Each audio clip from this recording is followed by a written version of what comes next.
Welcome, everybody. I want to welcome you to today's talk, Columbus Through Jewish Eyes, with Professor Flora Cassen of Washington University in St. Louis. And I want to thank our sponsors, the Schottenstein Honors Program at Yeshiva College. I want to thank Dr. Eliezer Schnall, the director, for his partnership on this. And for getting this together. And it's also, and the other sponsor is the Rabbi Arthur Schneier Program in International Affairs, the Diasporas Project from that August organization. Okay, and I want to introduce our speaker today. And I want to say that Flora is a friend and a co-conspirator. Flora and I have been scheming on a large-scale project to translate a number of Jewish works about the Americas.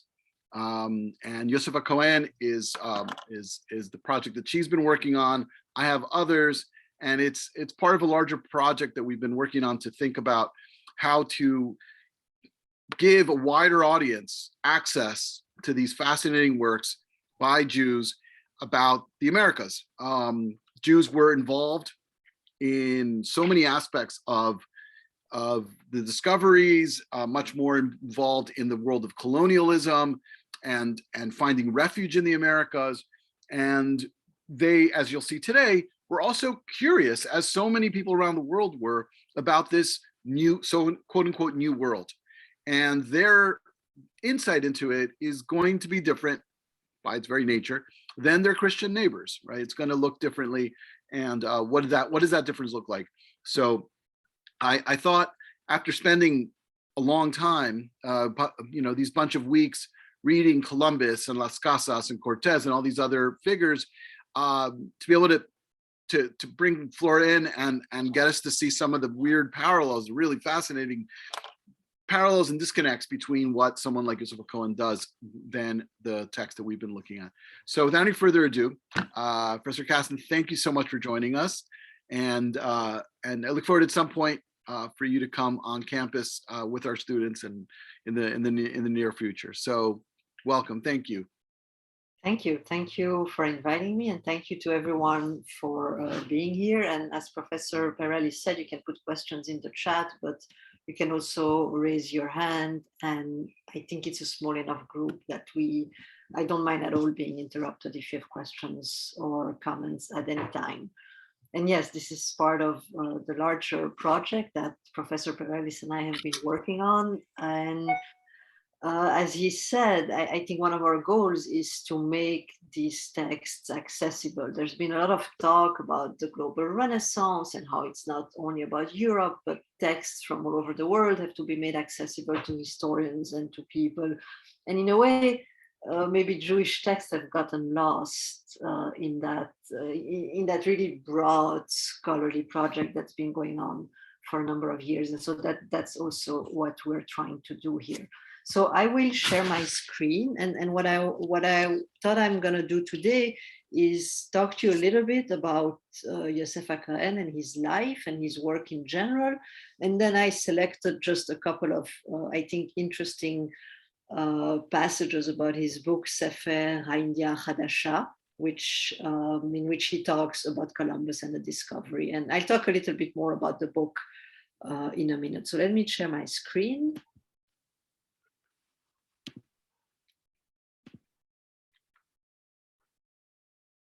All right.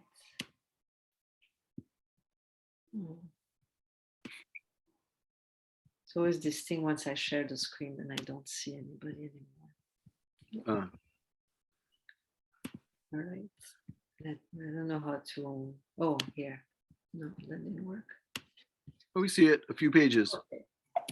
No, I need this. No, I always try to see how, I lose the audience once we. Right. Okay, now here we go. All right, so can everybody see my screen? Yeah. All right, so Ha-Kohen He was born in a prominent Sephardi family that was expelled in 1492. His father's family had lived in the town of Huete near Cuenca. He says for decades his family had been there and they've been very involved in the community there. His mother came from the prominent Al-Constantini family, and they all had to leave in 1492. He's born a few years later in 1496 in Avignon. And a few years later, when he's 5 years old, the family moves to Geneva. So Avignon is in France, it's a papal city, and they move, if you look at the map here, this is Geneva and Avignon is probably somewhere here. So it's not too far. Now, Geneva was an interesting place in those years because it was a big port in the Mediterranean, and so many Jews who were expelled from Spain actually stopped there, and the Genovese were very strict about not letting Jews settle into the city, and so they even set up a small refugee camp on one of the on the side of the port. And really what they wanted to do was for these people to come, stay for a little bit, and as soon as possible board another boat and go to the Ottoman Empire or to other places around the Mediterranean. They really didn't want Jews in their city. And if you look at the situation of Jewish communities in most of Italy, whether you look at Milan or Rome or Venice or all the different cities in Italy, typically those cities made agreements. They made kind of contracts with Jewish communities, and they said, look, you can live here for 5, 10, 15 years, and these are the conditions of your stay. And there's not one contract like that for the city of Geneva. So that effectively the Republic, it's a Republic of Geneva, never officially allowed Jews to establish themselves within the borders of their city. But we know that some individual families were allowed to do so. And so, for example, the Ha-Kohen family, and they were a large Sephardi family, the brother-in-law. And so, a couple of families together settled into that city. And we know they were there, and the Republic, in fact, acknowledged they were there, for example, when at some point it decided that all the Jews in Geneva have to wear a yellow hat or a yellow badge. And then interestingly, most of the time, Yosef Ha-Kohen and his family were exempted. And so you find a document in the archive that says, well, all the Jews have to wear a yellow badge except the family of doctor. His father was a doctor, Joshua Ha-Kohen, who lives in Geneva. They don't have to wear it. Yosef became a doctor too. But even though they were allowed to settle and they had good relations, nonetheless, if you look at Yosef's life, it was punctuated by expulsions. And I'm showing you here the dates during which he lived in different cities. And the reasons he left those cities at those dates is because the Jews were expelled. So in 1516, when he was still a teenager, the family was expelled from Geneva. They moved to the town of Novi, which isn't too far away. It's right here, but it's outside of the borders of the Republic. In 1538, they were allowed to come back, so they moved back to Geneva. But then in 1550, they had to move again because they were expelled, and they moved to Voltaggio, which was here. And a few years later, in 1567, they were expelled again. And so he and his family moved further up north. But so these expulsions were painful and traumatic, but in some ways the situation was different than in Spain because, right, they didn't have to leave the entire peninsula. So they could move to, small towns in the mountains there. So that's what they did.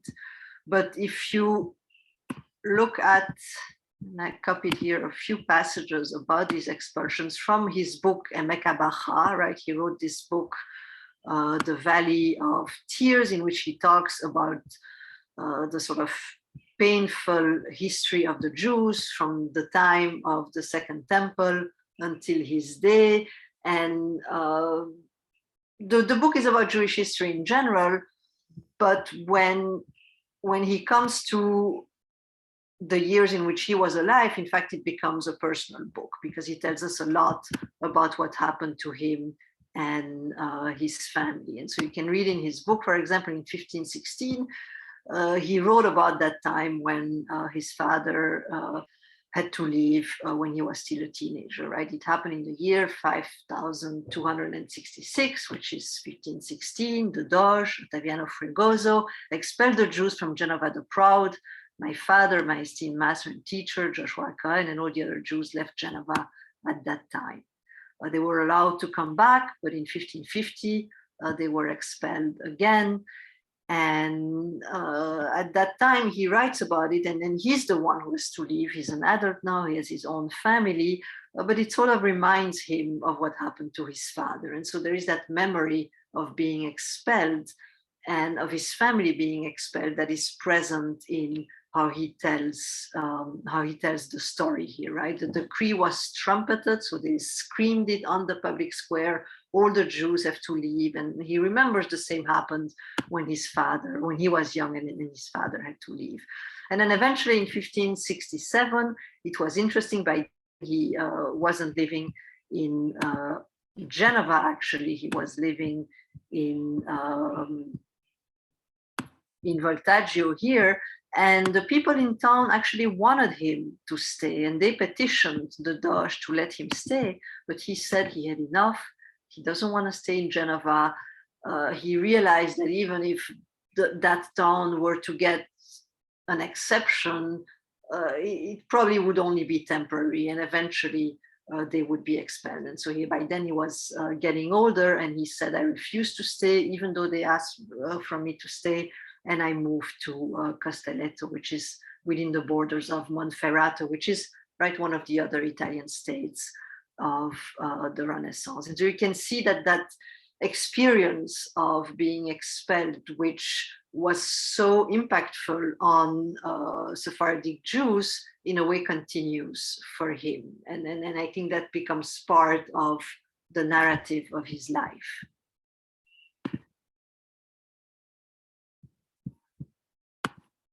And so about the books he wrote, his most famous book I just mentioned is the Sefer Emek HaBacha, the Valley of Tears, which is this, in a way, sad history of the Jewish people. Some people say it's one of the first examples of this, what's been called the lachrymose history. And in fact, he calls it the Valley of Tears. That feels a little bit like, and this terrible thing happens to Jews, and this terrible thing happens to Jews, but probably from his perspective, it also reflected something of his own life. And so he wrote that by hand. He finished the book in 1558. And we have 4 different manuscripts, and it was printed for the first time only in 1852, so almost 300 years later, but it became his most famous book. A couple of years before that. Was it well known in his time? Did it circulate in his time? Because that's circulated in Italy, we know, because there were 4 copies, but it probably wasn't as famous as later on, as it became later on, right? Today, he's mainly known in a way for that book because it was the one that was printed, and I think the theme resonates with a lot of Jewish readers, right? That sort of history of persecution. And so I think that helps.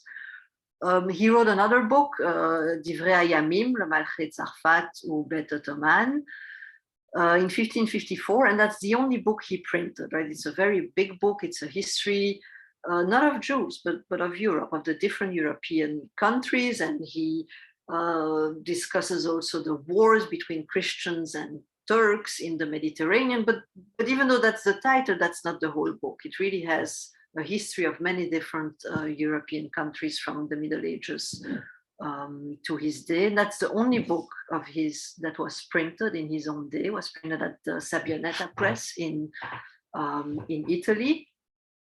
But shortly after it was printed, it was put on the index of prohibited books, right? At the time, there were censors, that the church was censoring a lot of books, and his book was censored. And finally, he wrote the Sefer Ha-hadasha and Sefer Fernando Cortés, which is an adapted translation of Francisco de Gomara's Historia General de las Indias and the Crónica de la Conquista de Mexico. That book he did not print either, and it's possible that because of his experience of what happened after he printed the Sefer Divrei Hayamim, he didn't dare to go for to print again, or maybe printers knew that it wasn't worth it because he already had that reputation. Maybe his next book is going to be censored as well, and it was still a costly and big enterprise to print books at that time. And so the Sefer Ha-Kabacha he copies 4 times. The Sefer Ha-India Ha-hadasha and Sefer Fernando Cortés he copies 9 times by hand. The whole manuscript, Sefer India Ha-hadasha, the part that I've been working on is, I think, about 200 pages. But once you put the whole manuscript together, and there's also poetry and letters and a couple other things that he put in the same book, it's almost 600 manuscript pages that he copied 9 times. And so that's really a significant amount of work. And it's interesting to note also that he doesn't do a lot of, even though today he's known for his writing, that's not what he did for most of his life. He was a doctor, he was a merchant. Once he's expelled and he finds himself in that small town in the mountains, right? You couldn't see from the map, but Genova is actually surrounded by mountains. It seems he's alone there in that town. Maybe his family is with him. It's not clear, but most of what he's doing in those years is writing and copying his own work. And it's really an impressive amount of work that he does. And I just, took pictures of a few pages just to show you this is his handwriting, and these are the manuscripts that he copies. And you can see that he really, these are on draft. It's careful work, right? The paper is lined, and the handwriting is regular. And so he put a lot of care into these manuscripts that he copied. Flora, is that a cactus? This the plant thing? Sure. Yeah, I was wondering about that. I think sometimes he drew things that appear in the text, and then he makes a little drawing here. I think he was describing, the globe, but also, how do you call that in English? I forgot. A compass. Yeah. Was trying to describe what they used, right? How the magnet was helping them. So I said that it is an adapted translation. And so here's where I want to go now and show what he did, because he basically took Gomara's book and he started copying, but at the same time, while copying it, or while translating it in Hebrew for a Jewish audience, it turns out that he, in fact, changed a lot of things. He added things, he removed things, things that appear maybe to be mistranslations, oftentimes were in fact intentional adaptations. And of course, for his readers who had the Hebrew book in hand, they probably weren't aware of exactly what he did or what the differences were between the original and his translation. But once one puts them one next to the other, the way that he changed the text, the way that he added things and removes things, I think is very interesting, and tells us a lot about what he was trying to do and how he, a Spanish Italian Jew who never went to the Americas, and who, right towards the end of his life, in the 1560s, 70s, sitting alone in a small town in the mountains, removed from Genova. Genova is a world city where, right, sailors from all over the globe arrive, but he's away from that now. And how he looks at that, and how he thinks about this globalizing world, and where he thinks Jewish people fit in that world. And so I just selected a handful of passages to illustrate some of what he does and how he works. Flora, can I just I want to remind guys, Gomorrah, who was he? He's mentioned a lot. Yeah, Avram, who is he? Is my microphone working? Yeah, perfectly. He's this armchair historian wrote about Cortez in a very favorable way that De las Casas didn't approve of. Right. And Bernal Diaz also, right? Exactly. Armchair historian, guys. Remember that he's one of these guys who he never left Europe. He took other people's reports and weaved his own history, and he was very favorable to Cortez. He was very pro Cortez and wanted Cortez to look good. But his history was very, very popular, was published a lot and spread around. And it makes sense that ha-Kohen decided to kind of use his as the template. Remember, a lot of the works we read in the course were not widely available at the time. You know, some of them were published, but most were published much later, just the way they were. So this was the sort of like official history that people were seeing. Yeah, and that was published in, I think, 1552. And so he obtains a copy and produces the first copy, his first own translation in 1557. So 5 years later. But in the meantime, he prints the Divrei Hayamim. So I think he probably only started after that was over. And so what I did on the slide here, I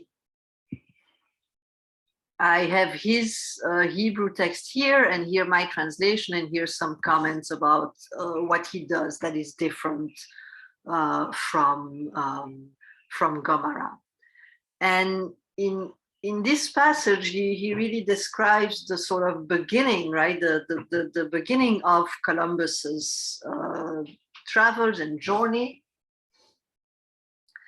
And what he does, right? He described there was a treaty signed in Granada in 1492, and he adds here, right? And this is the year of the expulsion, which Gomara doesn't do in his own text, right? Instead, Gomara writes after 1492 that in ending the conquest of the Moors that lasted over 800 years, the conquest of the Indians was started for Spaniards always fight with infidels and enemies of the Holy Faith and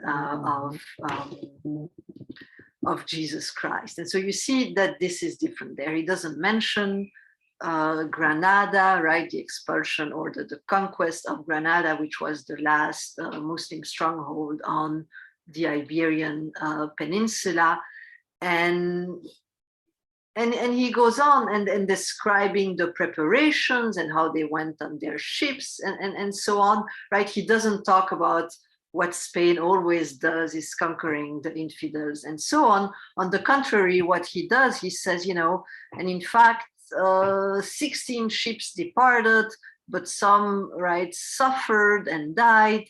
And he kind of suggests that this was a punishment of God, right? And so these are two, I think, key differences here from Gomara, in which he doesn't glorify, right, Spain's fighting the infidels in Europe and in the Americas, and says, no, this was the year of the expulsion, and maybe the reason that they suffered, that they lost some of the ships, that some died from disease and so on, was because of that expulsion. So, and that's at the very beginning of the book, right, in chapter 5.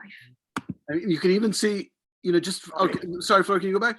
even in the Hebrew, guys, if you look at the Hebrew, there's like a transformation just in the translation itself, right? The fact that he's using Hebrew words, there's different meanings behind them. I mean this subtitle, V'yichretu lo brit, nichtav v'nichtam. It's actually not a subtitle. I just That's had to copy and paste, and that was on a different. But he calls it a brit, and yeah. I mean, on some level you can say, well, yeah, what other word he's going to use? It was a deal, it was a compact, but when you call something a brit, it has a different connotation. Nichtav v'nichtam, right? It has like a whole resonance. Or he refers Yatsu. You guys see the second line?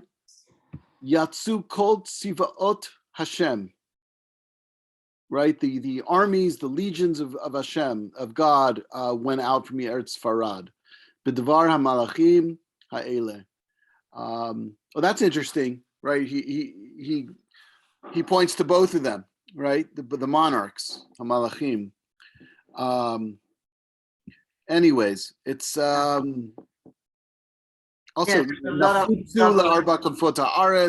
right. These are all these biblical resonances that you wouldn't have, that just by having it in Hebrew, it does something to it. I think it's so interesting. Absolutely. Yeah. He turns a Spanish text into a Jewish text, right? Yeah. So here, moving on to chapter 7, so 2 chapters later, where he discusses how, or at least editorializes a passage into, right, where Gomara talks about the meeting between Columbus and the first meetings between Columbus and Native Americans, and in which Gomara describes at first they were very scared and they ran away, but then they became less scared and they met and they started exchanging. And Gomara describes them as almost automatically becoming the servants and slaves of Spaniards. And here too, he's going to write it differently, where he's going to say, right, so here the Indians brought forth their ships to take out the clothes of the ship that was broken outside. With their entire hearts and soul, they were of help to them, which in Gomara, instead of saying with their entire hearts and souls they were of help to them, he said they walked with such humility, they were so obliging and helpful, as if they were slaves of the Spaniards.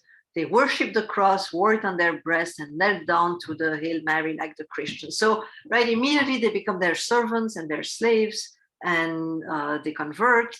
And that's not in Ha-Kohen. Who does describe them as genuinely kind and helpful. And then when before Columbus leaves, he leaves to go back to Spain, and he brings all kinds of things from the Americas, including a number of Native Americans. But he describes how before leaving, he built a fortress, and he says that, you know, and they work for them, they help them at Klutam until they exterminated them, right? And so he uses there a biblical reference from the second book of Samuel that suggests a kind of murderous violence at a time when Gomara does not mention that at all. And then, you know, using the word exterminated is of course quite strong in this context.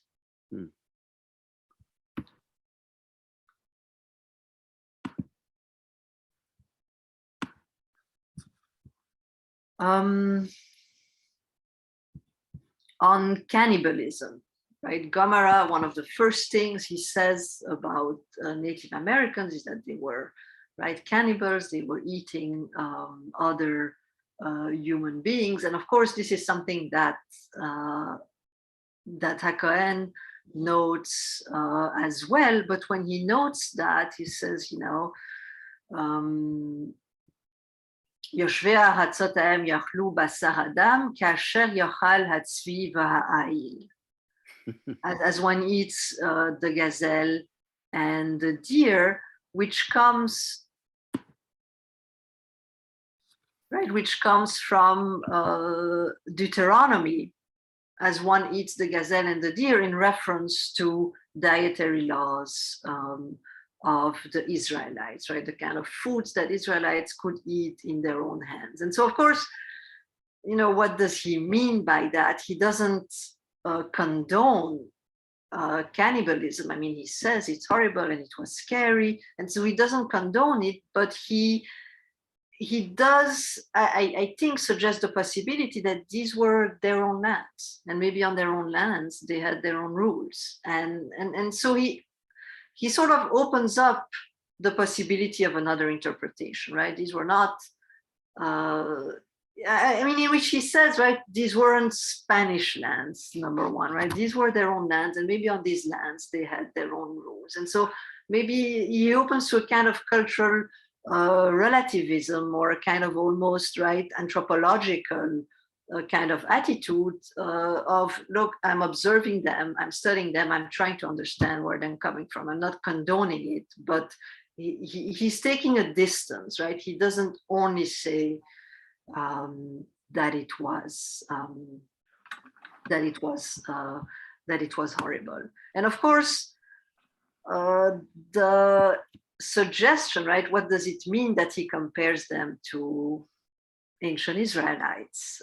Is he actually saying that there was maybe some kind of, I mean, later on, right? I think Menashe ben Israel and other people write that maybe there were, you know, members of the 10 tribes that went to the America. I mean, this is still a little earlier, so I don't think that's what it is. But there is something interesting that's going on there that I don't fully understand yet. But that tells us something about where Ha-Kohen thought Jews fit. They don't fit necessarily. They're not like the Spaniards, but they're also not like the Native Americans. He's really trying to maybe understand what is the place of Jews in this big world, in those lands that are not even mentioned in the Bible. Flora, there's two questions on that passage. One from Eitan, Yeah. and one from Sterling. If you can see that in the chat. Can you see the chat? Yeah, I just see. Yeah, these are good questions.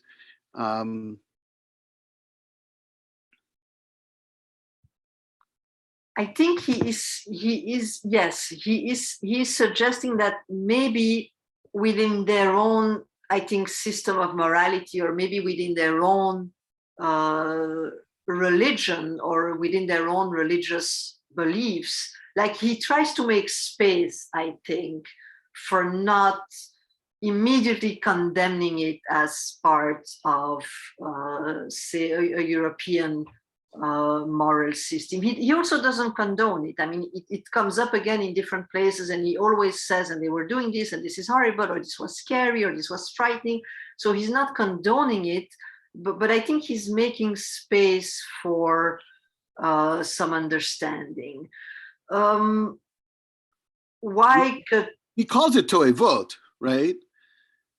I mean, he uses the term toiva. No? Isn't that right? Oh no, I'm on a different page here already. Right, he says, "Levaer mehaaretz hahi." In the second line, "Et kol hatoivot hahem asher lamdum avotam." Right, these atrocities, these I don't know, toiva. Yeah, translated as will, that they, right, that their ancestors taught them. So he's not saying it's, but he's So I guess the question is about the relativism piece. He's not saying it's okay. Yeah, he's not saying it's okay, but I thought that inserting that quote from Deuteronomy referring to dietary regulations given to Israelites in their own lands suggested a kind of idea that, you know, maybe they had their own laws, maybe there was, you know, a kind of religious system here that we don't maybe fully understand, but that it was given to them. They weren't in their own, I guess, word transgressing, right? From a European perspective, it's transgressive, it's horrible, and so on. But he's opening up for the possibility that I think in their own system, it's not necessarily normative. Transgressive, yeah. For them, it's normative, right? Just like, also, it's interesting that that verse is saying you don't have to. It has to do with going to the temple. You can slaughter animals in your gates. You don't have to bring everything to the temple, right? So it's saying there's like a dispensation piece to it. But that's truly. What's your question, please? Yeah, I mean, it's very interesting because like the way you even phrased it of like he's kind of making space for these different cultural and societal norms. I'm curious if that's something that he's more prone to do, or he feels that like given this issue, given these people, he's trying to actively not like validate because he is saying it's bad, but at least give it like less of a meaning. The fact that it's even called an abomination is still kind of like means that it's in the realm of human possibility. There are other things that humans do that are, I mean, abomination is the way like it's bad, but it's not like demonic or something that's like animalistic to a certain extent that's like ostracizing it even further, because you can say it's within the moral plane where we can say it's bad, but not that it's like an alien idea that's so far from our reality. Right. And so your question is if it's he's doing it? Yeah, like does he do this often? Like does he try and accommodate different, I guess, moral stances or different like cultural habits that we would find problematic, but he's not necessarily saying that they're okay, but saying like, you know, these are different cultures and doing something that we think is bad. But yeah, certainly that's I think one difference with Gomara that comes up a number of times, which is that idea that he, as you said, he makes space for a type of cultural understanding. And a part of it may also be motivated by what he thinks about Spain, because in a number of places he reminds his readers in Spain persecuted Jews. In fact, he even at some point compares, he says, it's a different part of the book, but he talks about them being idolaters. And he says, but really the Spaniards are the worst idolaters, right? And so he looks at Christianity and he thinks it's idolatry. And so compared to that, right, is it really worse or that different? And then in other places he says, you know, but remember what Spain did to the Jews. And so I think there's a kind of the fact that maybe Spain is on the other side also pushes him to a little bit, like he doesn't want to glorify them because of what they did to his family, because of what they did to Spanish Jews. And so I think that may also be what prompts him to look at it, I think with more openness. It's a great question. It reminds this is reminding me a little bit of we read Montaigne on cannibals, right? I mean, remember, guys, what his argument was there? Like, he doesn't say it's a good thing to eat people, right? But what does he say? Do you guys remember what his argument was, or at least part of the argument? Yeah, Avram. It was something that we should view they have their own societal norms as opposed to the traditional European way of thinking that there's a set right and wrong. Right, there was that. It's just like, it may make sense. There must be a reason why it works for them, or makes sense in their society. But he also says something towards the end of his piece there. I'm not sure if anyone remembers that, where he says, what's more cruel to to eat someone quickly, or to let them die slowly of hunger while you sit and eat your luxurious food inside? I mean, he talked about inequality in a society, and just the realization that he said that there was that the Indian who was there for a while couldn't believe that the poor people weren't just burning down the houses of the rich people, which is, I don't know what, I mean, again, Montaigne took a lot of liberty with that with that essay, but there's a feeling of a certain degree of relativism, of skepticism. But here there's humanizing, which is interesting, even though he's calling it a toiva. I mean, there's no, so it's I guess it's navigating this carefully.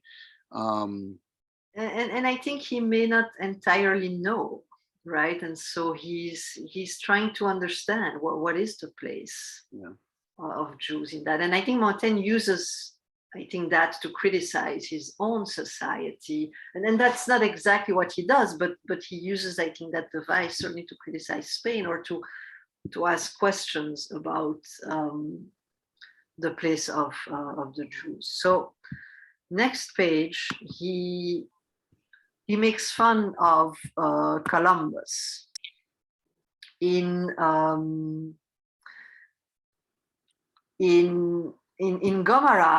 Gomara tells us that Columbus received a new coat of arms after he came back, and that said, for Castile and for Leon, Columbus found Nuevo Mundo ha-Kohen. Columbus found a new world for Castile and for Leon. And so what he writes here, and it's written, of course, in Hebrew script, but in Spanish, he says, right, for Castile and for Leon, medio el mundo ha-Kohen. So he kind of, right, in a way diminishes what he did. He didn't find a new world, he only found half the world. So I think he's a little bit sort of maybe mockingly, kind of an inside joke kind of way in Hebrew script, using the Spanish to diminish Columbus a little bit.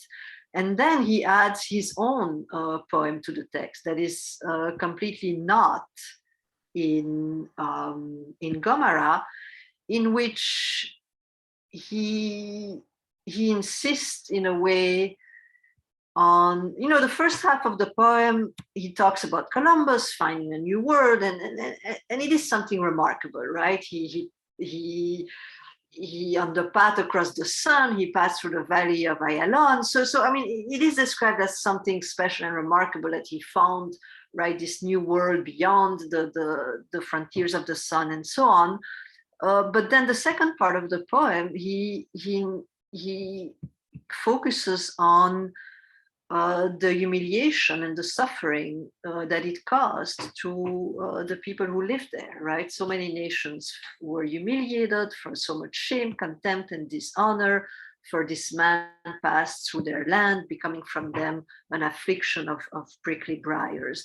And I think, again, that is something that even if Gomara had this poem, but it's completely not in there, it's entirely his addition, you can see how the entire second half of the poem insists on the suffering and humiliation caused to the people of the Americas because of Columbus's discovery. And right, he found himself a lodging there because he decided to settle, to live there. It caused shame, suffering, humiliation to so many people.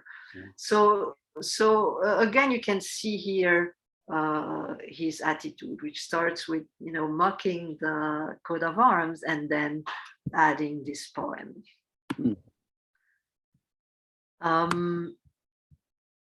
And then here, chapter 9, which really the most interesting that happened is in the title of the chapter. The whole chapter is how, right after Columbus comes back, the king and queen of Spain are very excited about these new lands that he found, and they appeal to the Pope, and then the Pope issues a bull that gives them officially all these lands. And in Gomara, it says, right, how the Pope gave those lands to the King and Queen of Spain, and then he has the copy of the bull, and that goes on for pages and pages and pages. And he, all he has is, these short 3 lines, nothing from the bull.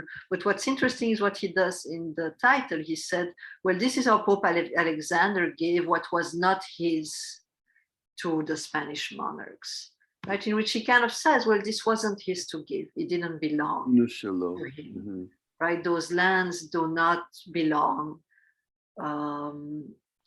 to Christianity, which I think, again, is remarkable for a Jewish writer who lived in Italy in the 16th century to do, right? This kind of not only criticizing the treatment of native populations, but actually saying, well, it didn't belong to him. And in thinking of his own story of having been expelled so many times, maybe he was wondering, if this goes on, where will European Jews live? And maybe he wants to tell his reader, look, this doesn't necessarily belong to them.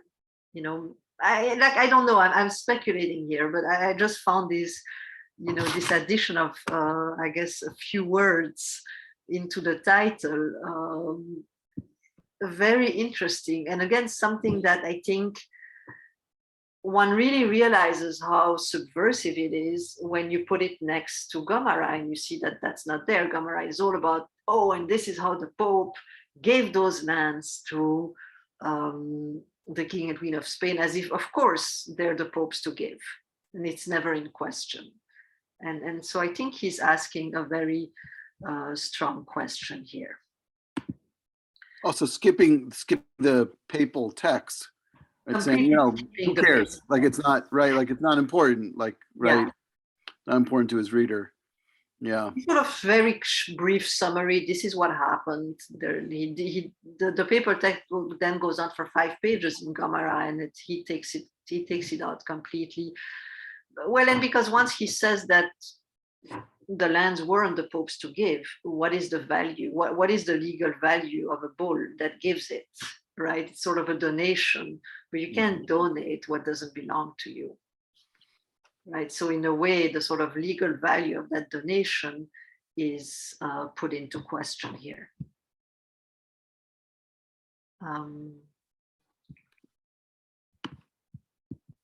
I see there's a question. Yeah, Nir, good question. Nir, you want to just ask it? Sure. My question was, did ha-Kohen make it clear that his translation wasn't word for word and exact, or? Okay. No, he didn't. He said he received someone, he heard about it, and then he asked someone to bring it to him from Spain.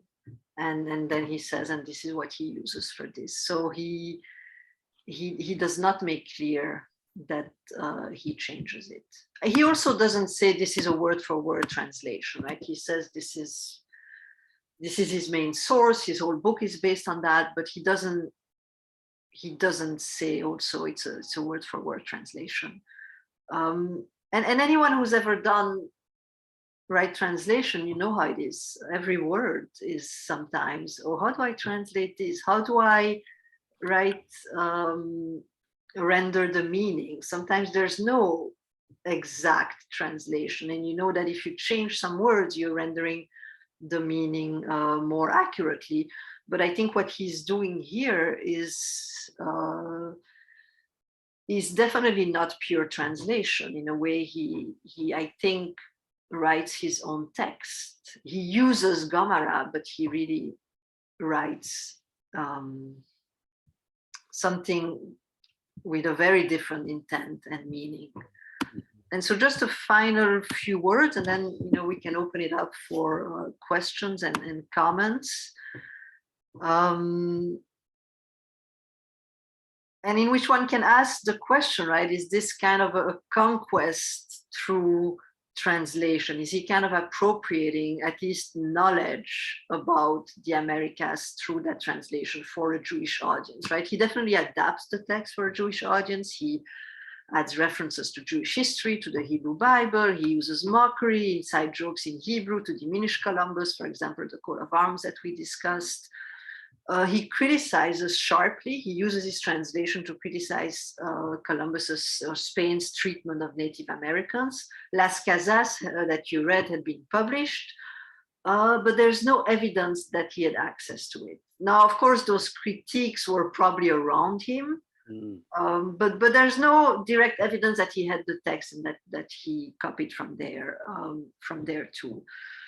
And I think part of what he's also doing, certainly in some of the passages that I showed, is he's trying to understand the place of Jews in that globalizing world, and in which he sees them maybe neither fully European or Spanish, but also neither fully American, but maybe on the one hand in between, and on the other hand superior to both. Right? After all, both are idolaters and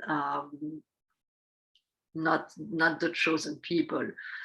In a book on Jewish translation, Naomi Seidman wrote that mistranslations are linked with the integrity of the borders of the Jewish community in the face of external threat. And so I wondered if there's something there too, right? She talks about how Jews translate the text in different situations, and talks about how sometimes it's also about maybe clarifying the sort of boundaries of the Jewish communities, right? This is what it means to be Jewish. This is what it means to be Spanish or Native American. And so the text maybe gave him and his reader a place to reflect on these questions.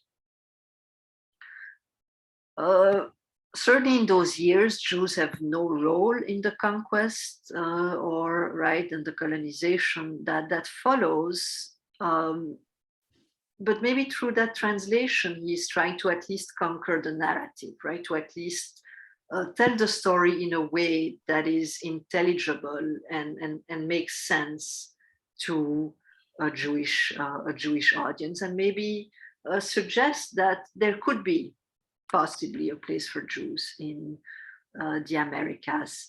And then the final point I wanted to make is, I think, and I made it already, is how much comparing his text to Gomara clarifies in a way what he's doing, and how in some ways subversive what he's doing is compared to Gomara, or compared to leading European discourses in those years. And I'm going to stop here. And if there are questions, comments, I'm happy to answer, to discuss. If you want to go back to a slide, or I can stop the share so everybody can see everyone again. Here we go. Yes. Avrami, you have a question? Yeah. Yes.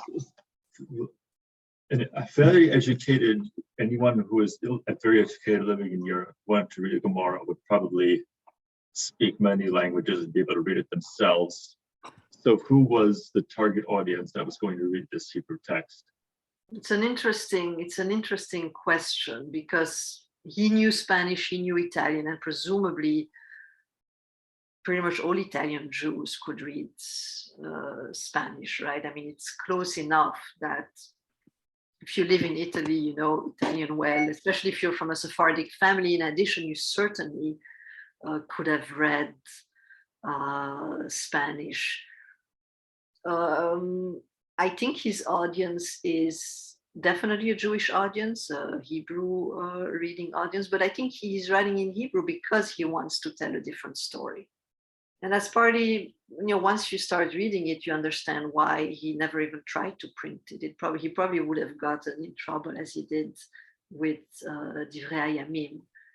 And so what he has to do is you don't copy 600 manuscript pages if you don't want to be read, right? So he wanted to be read. He couldn't print it, and I think he wanted a Jewish audience to read his book. Akiva. Yeah, I was just wondering, was there like a risk to writing like this? Like, I feel like obviously the way he wrote it was very against the Christians. So was there any concern that like the Christians would get their hands on it and he would be punished severely? I think so, and I think that's why he doesn't print it. That's why he keeps it in manuscript. I don't know if you read Modena's autobiography.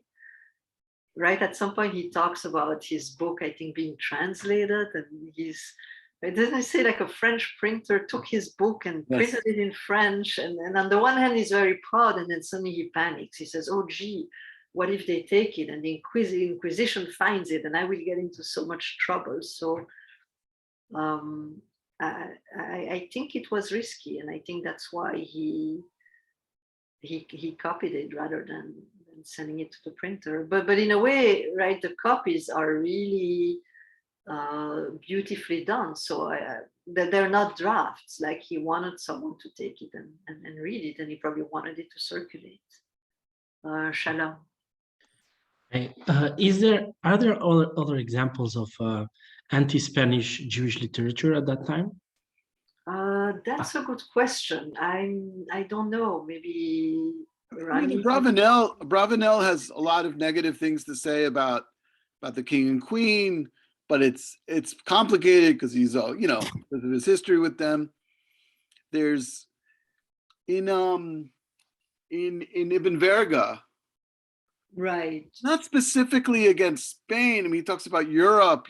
What can I? Right, he has this Yes, lament for about sure. Europe. Yeah. Ibn Verga was a 16th century Jewish historian. It's a good question, Sean. I mean, it's weird, the Jews in Amsterdam who all came from Portugal, all have roots in Spain. They wrote almost nothing negative about Spain, even though they had these terrible experiences with the Inquisition. So sometimes people are less, I don't know, they can kind of bifurcate maybe, but yeah, it's interesting, right? I said that because Amsterdam, they're they think of themselves as, right, they're very proud. Nation, Proud of that. they're very Yeah. proud of being but Spanish. at that period, also in Italy, I mean, if you were Jewish, you spoke Spanish. I mean, if you were Jewish of Spanish descendants, you spoke Spanish and you spoke Italian, and there were documents both in Spanish and in Italian about the conquest. So translating in Hebrew, maybe, I don't know if it's more oriented towards Ashkenaz or I don't know. It might be. I mean, that right. Flora, when we did that I think conference, he thought about more of a Sephardic audience, but I could be wrong. because he has a lot of Spanish in it, right? Yeah, he has a lot of Spanish, and his whole entourage was right Sephardic exiles. I wonder if maybe it's for people in Turkey. I don't know it's a very curious question. Like what? Yeah. I mean, I asked you this a while back. Why didn't he just do like a condensed version of all the things that he wanted? But he didn't do that. He did the most. Well, and some passages are really verbatim translations. For example, his long descriptions of the landscape, the plants, the animals, all these things, and that's just in there exactly the same. So I think he wanted, I think the glorification bothered him very much when he read Gomara. That's how it seems to me, sort of like, no, Spain can't be that good. But at the same time, I think there's a genuine fascination for these lands and this continent and those people and the plants and the food. And so that's very much described. Yeah, Denis? Yeah, hi. What would you say, do you think, was his primary reason for this translation and for writing it? Would you say that it was just to tell a story, or he was trying to raise more awareness of the treatment that the Native Americans faced? I think he's writing this whole book about the history of Europe. I mean, he is very interested in contemporary politics, European history, understanding the different empires. And so I think this is one of the big things that happened in his day. And he thinks it's important. I mean, and again, I'm speculating here, but I think he thinks it's very important information and that Jews need to know. The same way that he's writing a whole book about the history of European nations, about the conflicts in the Mediterranean. He's very much interested and aware of the world around him. And I think he wants Jewish readers to understand what's going on. He thinks that's important. Is there, did you notice any messianic components? I think, is it Martin Jacobs has an article about the Divrei Hayamim, and he notices a lot of messianic components in there too. Thinking, right, about maybe the one empire fighting another, and maybe the end of days is close. But it's not just that.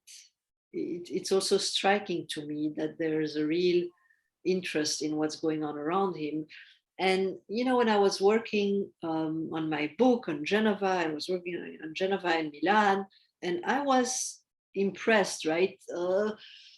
When he talks about earlier periods, he doesn't have everything correct, and some of the information, right, he takes from one source, from another source. But when he talks about sort of the politics in Italian states in his time, it's very detailed, and he knows everybody, and he knows everybody in Milan, and he knows who the Duke is, and he knows who the important players are.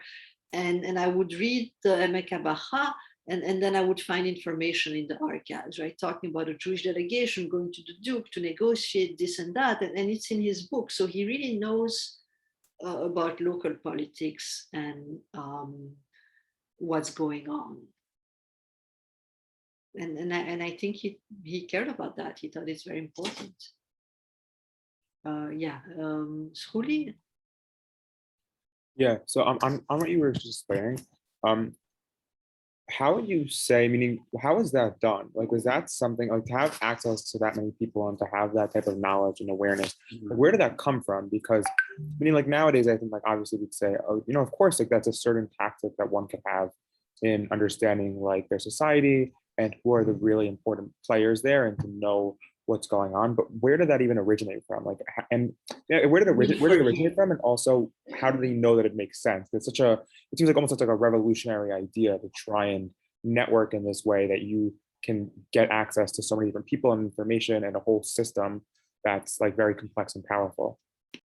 Well, certainly Italian Jews in those years, it was essential that they know who's the prince now, and it was changing a lot. So I think they had to keep track, because their residency and their permit to stay where they are and do what they're doing and earn a living and so on depended always on agreements with their rulers at the time. So this is really important information that I think they need to know, and they need to understand complex political systems.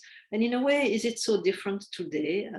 You have different Jewish organizations, and they know how to lobby Congress, and they know, right, who the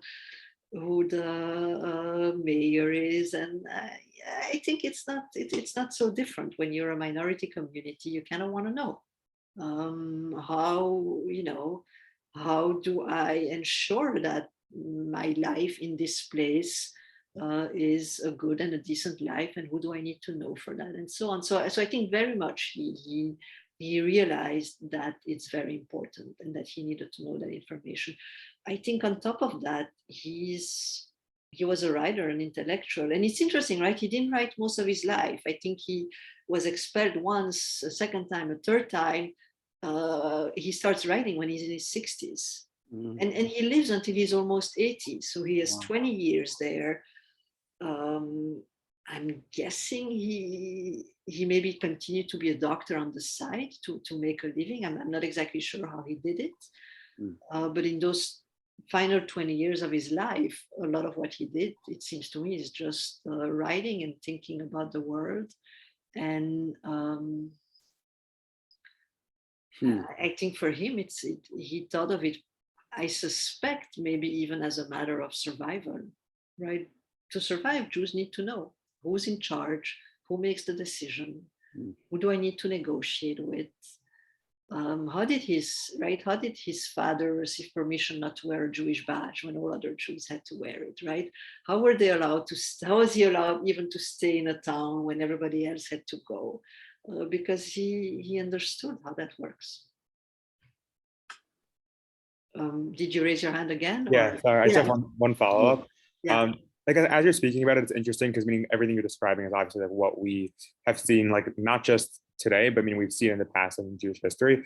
I'm curious, like if in Italy and in the same period, if we've seen other people or like people that face marginalization and danger using the same tactics, and if they had any success, like were they able to get that access to ensuring their safety or knowing who the people in power were because they actually had a chance of safety if it came down to it?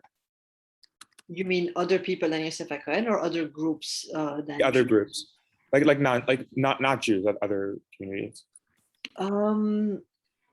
You know, there's, if you look at Venice, I mean, people have written about Venice, how in Venice, you know, you have the ghetto. And of course, the situation of Jews is special because they're forced to live in the ghetto. They can't get out at night and so on. But you have many different merchant communities in Venice. And many of these communities, there's a German community and there's a Turkish community, and they all live in their own neighborhoods. And they have agreements with the Republic, how long they can stay, what kind of trade they can engage in. And so I think certainly, right, in a place like Venice where you have different communities, certainly. I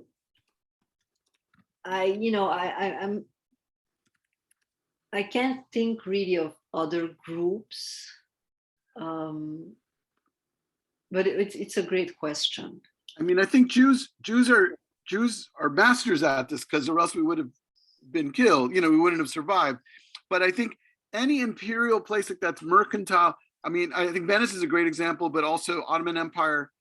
There were Jews as a minority, but there were Christian minorities, there was Armenians, there was a lot of different groups that needed to play off, or in Austro-Hungary, also a good example, where you had a lot of different ethnic groups that were vying for support and protection and all sorts of things. And actually, you know, and you know, the difference is that some of those groups have places to go to, right? They have a mother state where they can always, you know, the Turkish merchants, if they're kicked out of Venice, they go back to Turkey. But the Jew is, you know, kind of more at the behest of where they are. And even within the Jewish community, sometimes Sephardic Jews have their own agreement, and you know, Levantine Jews have their own, and Ashkenazi Jews. So, yeah. I think I can take one more question. One more question, and then we get to time. Shalom. Thank you, Professor. Why does Genova not accept Jews? And it did at that point. Genova did not accept Jews. And it did not till much later. What's specific of Liguria that's different from Piedmont versus Venezia? I wonder if it's a fear of competition, maybe from Jewish merchants that the Genovese were worried about. You know, Piemonte didn't have very large Jewish communities. You know, Venice, they take Jews in, they expel them, they take them in, they expel them, then eventually they say they have to live in a ghetto. So it's nowhere all that easy in Italy at the time. There's and Jews keep moving around, but like I said, it's different from Spain because they never have to leave the entire peninsula. So you see, when I show you where Yosef HaKohen lived, these are just every time moved right where the border was, across the border, and he goes to that town. But for example, you know, I looked at the state of Milan, and it's very similar. Jews keep moving around where they're allowed to live, and sometimes they stay very close, and sometimes, you know, they're expelled, and then a town calls them up again and says, oh, you know, actually things have been worse since you've expelled, because the Italian moneylender actually charges even higher interest than the Jews did, right? And so you keep having this situation of back and forth. but yeah, there is the fact that certainly there's no official, it's called a condotta from the Republic of Genova, and you have them everywhere else. But you have individual Jews that live in a lot of the towns in Geneva. Yeah, often, I mean, in earlier cases in Spain, you see this in Ashkenaz also, that places that don't have a need for Jews don't want them, because like Professor Cassen said, it's competition. If you have the bankers, Genoese, one of the greatest banking empires out there, networks. If you have the bankers, if you have the financiers, if you have the commercial agents who are doing that work, why bring in people who are going to be competition for your Christian people? But we're out of time. Thank you very much. It was a pleasure to talk to you. I hope Thank you for your questions. And I hope this enriches your, kind of gives you a different framing of this history that we're studying. And thank you so much, Professor Cassen. Thank you for joining us.